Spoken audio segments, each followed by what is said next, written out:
Hello, everybody. Hope you're having a wonderful day. I'll try to make that as smooth as possible, and it's not being smooth. Cup holders, right?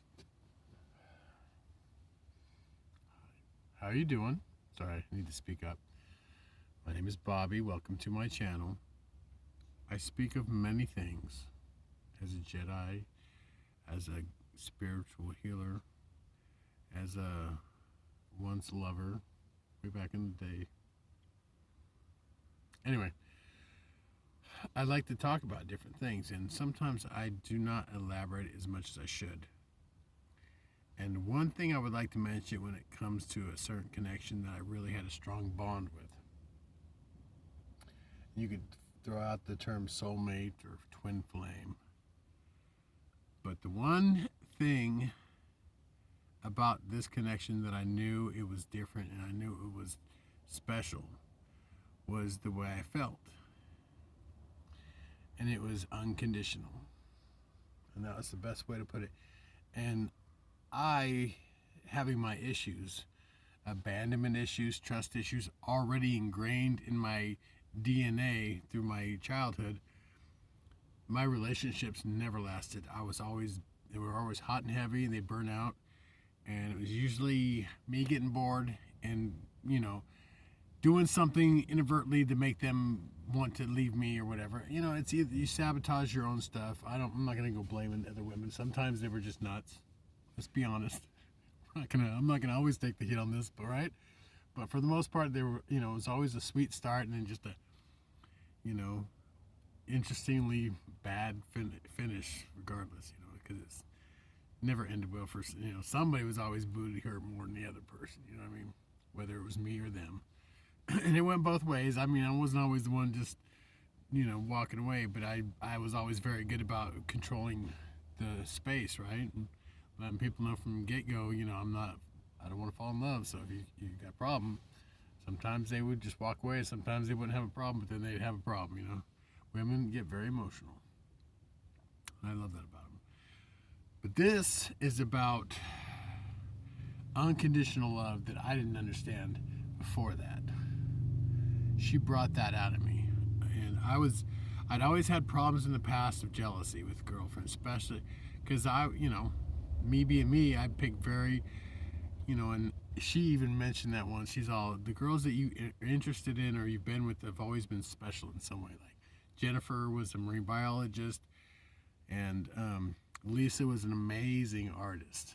A really, truly talented artist, and they're very cultured, and it taught me a lot of things. And so was she. She's an amazing human being herself. I wouldn't just, fall in love with anybody or give my heart to anybody. But that's what I was with me. With her, it was just there was no jealousy. There was no where are you at, wondering what you're doing. It was just every moment I was with her, I felt blessed, and I didn't control her. I didn't want to. And that was another thing. It wasn't about possession. She wasn't something I was going to own. It was just somebody I was very blessed to spend a moment with. And that's how I saw it. That's how it felt. It was bliss. And every time we were together, it was bliss. And I didn't question. I was just one of those things where, I don't know, it's hard to explain. It's like crack. It was like heroin. Nothing else mattered but being in this moment with this woman. Nothing else mattered.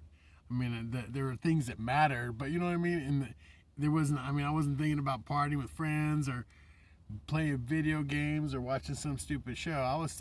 It was all I could focus on was being in that moment with her. And it was amazing, but it was unconditional. And if you were wondering if you've ever been in that moment, maybe it's the unconditional love that shows you what it is. I don't know. That was an interesting. That looked like an L. Cool. But it's unconditional. And I was just like, I told her, I was like, I've never felt this way about anybody before. So, and never, because, like I said, I've always had issues. I have trust issues. So automatically you're going to wonder if they're going to cheat on you or break your heart, that kind of thing. Especially when they look as amazing as my girlfriends do. I remember for both, like, Jennifer, she had an amazing ass. And she'd have guys grabbing her ass at bus stops. I was like, And I was just thinking, man, I'm glad I wasn't there because I had to beat the crap out of somebody. But and I'd be walking down the street with Lisa in her little sundress, and these dudes be yelling out the window, and I'd be like, I'd look at it like, thank you, you're welcome. I was like, yes, that's mine. I mean, not like mine, but you know what I mean?